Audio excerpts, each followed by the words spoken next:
Hey folks, if you're looking for an in-depth review, you're in the right place. As for today, I'll be talking about William Chyr Studios' Manifold Garden, a brain-breaking puzzler that sees you exploring an environment straight out of Escher.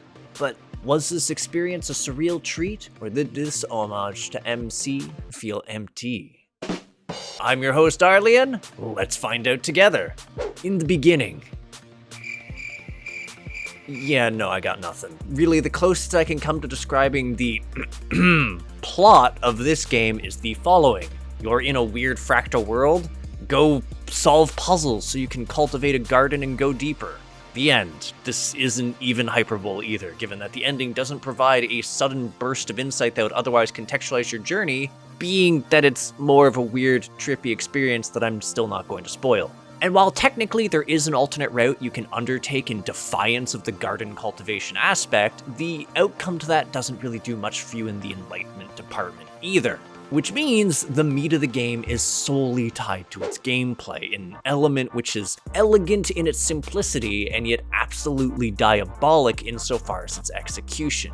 See, instead of the traditional staples of jumping or crouching to advance, you're instead granted the ability to shift the world's gravity in the direction you're facing as long as you're adjacent to a solid surface. A mechanic which is made even more interesting once you realize that despite the expansiveness of the world and the prevalence of deadfalls, you're not actually faced with the traditional repercussions for taking a plunge. Because the world itself is a fractal nightmare, a monstrous loop which requires you to adjust to its endless nature and master the process of orienting the world itself in order to gain access to key locations, or just make creative use of its mechanics in order to flingshot yourself in a given direction. And yet, that's not the only thing that getting through the garden will require from you, as it's not long before you'll find yourself needing to interact with buttons and move around cubes in order to open doors and power pylons. That said, while it's simple enough to orient yourself in order to activate a switch, the cubes present a far more insidious challenge, given that you're unable to move them unless your gravitic orientation matches theirs, which winds up being one of the most recurring hurdles that you need to recognize, overcome, and even occasionally weaponize in your favor. And it doesn't just end there either, given that as you proceed further in the game, you'll also encounter some interesting mechanics which will change up the way that you interact with cubes to a degree, helping to keep all of it feeling fresh. That said, I did hit a few hurdles, and one of the biggest ones was the simple fact that Manifold Garden doesn't hold your hand. A lot of the actual journey hinges on you exploring and snooping around in order to find the starting point of the puzzles or to bumble into the eventual goal, so that you can reverse engineer the problem you need to solve, which can get a bit tedious when you find yourself in a particularly massive looping area.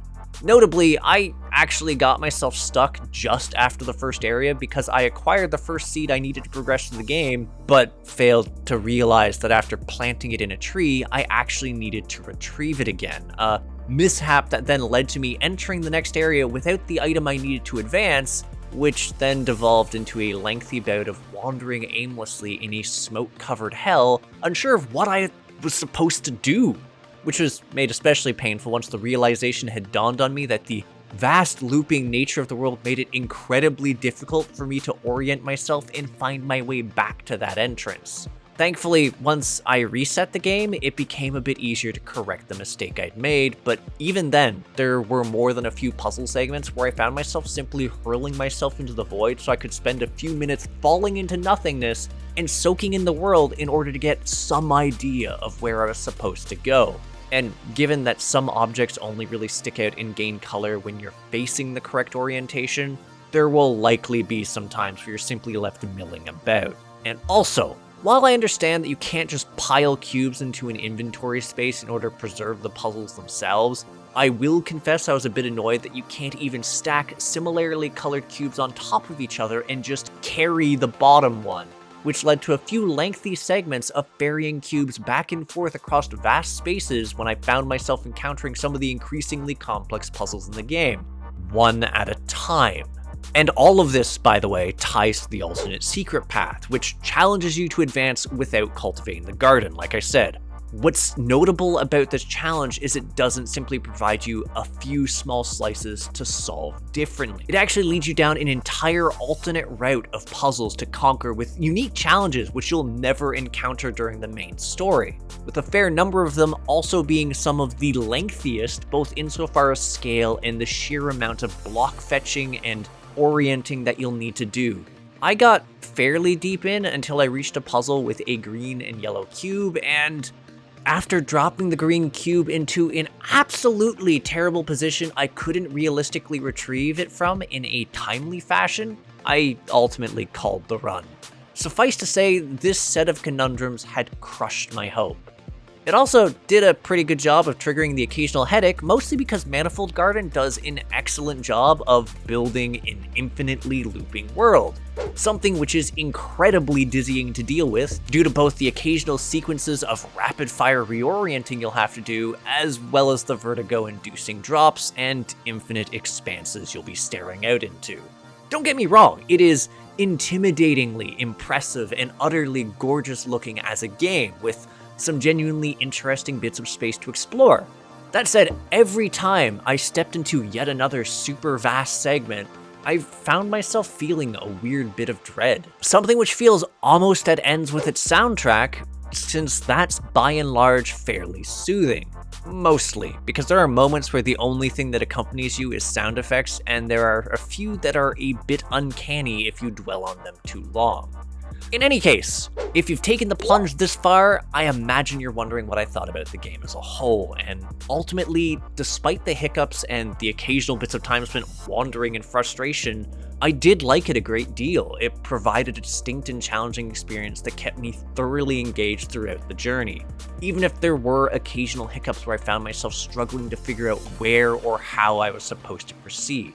And yet, at least insofar as the main path, it never lost my attention. Even after beating the game, I was still interested enough to dive back into the mix of things in order to explore all of the additional puzzles tied to the alternate path.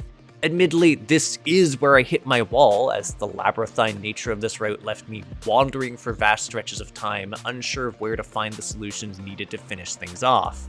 That said, it didn't detract from the fact that, even despite all the rough patches, I still walked away feeling it was a solid enough puzzler to be called a hit.